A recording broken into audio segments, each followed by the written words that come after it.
Majo John Madden, sitting in the triage area at Mission Hospital, waiting to be admitted. I left my rehab facility on Sunday afternoon, excessively optimistic about scoring housing. I left there because my Medicare coverage had run out after 20 some days. And I was almost physically ready to leave, but sure not ready to be homeless, which I was last night. So we're trying to make sure I don't have to spend another night on the street. So the EMS driver who took me over here, I told him a story about one of my favorite experiences of being transported to a hospital. This was in Louisville, Kentucky, 3 years ago. I spent the summer, this is more than that now, the summer of 21 in Louisville, Kentucky, trying to reach out to my estranged grown son, and also getting very involved in Black Lives Matter activities in Louisville, Kentucky, a year after Breonna Taylor had been killed there. So I spent 3 months there, and I would escape the mean streets of Louisville, Kentucky to go to the countryside, which was pretty great around there. And on one of those instances, I had a stroke. I had a series of strokes in Louisville. Really, I know now because of the stress of being rebuffed by my son and getting right in the middle of the racial collision in our country and trying to make a difference and all that. And what I learned from all that was you were pushing too hard, man. You need to learn how to back off, which I have learned pretty much. I've made it a joke with myself where I'll say, back off, buddy, you're going to have a stroke. You're going to have a stroke. And I'll do it over silly things. But I had a stroke, and I was being transported from a little country hospital in Shelbyville, I think, into the big hospital in Louisville.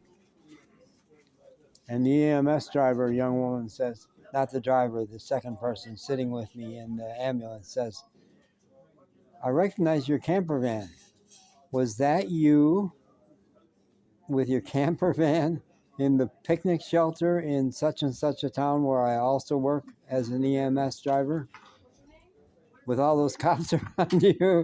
I said, yeah, that would have been me. What the hell was going on there?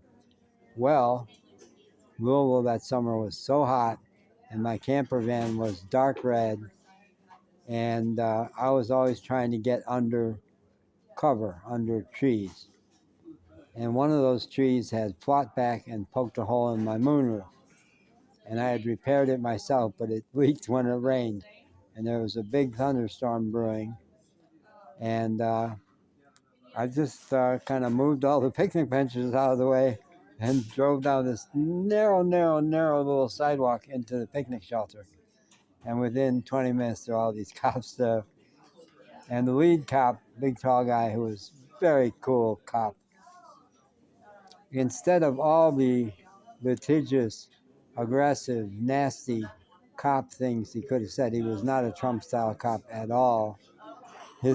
He says to me, so what were you thinking? I think he may have laughed as he said it.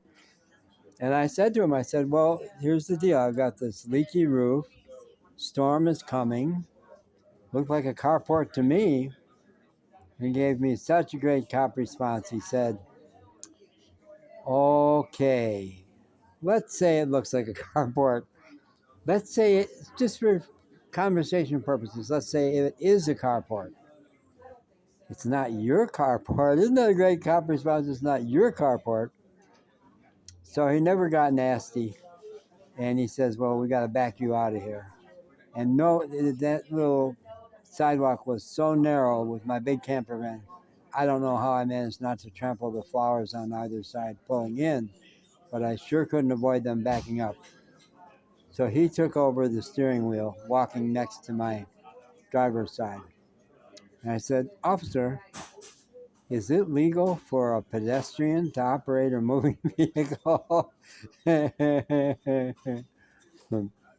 So, storm never came. I never got wet. But it was one more good story from my life on the road from 4 years of travel in a camper van. Okay, bye-bye.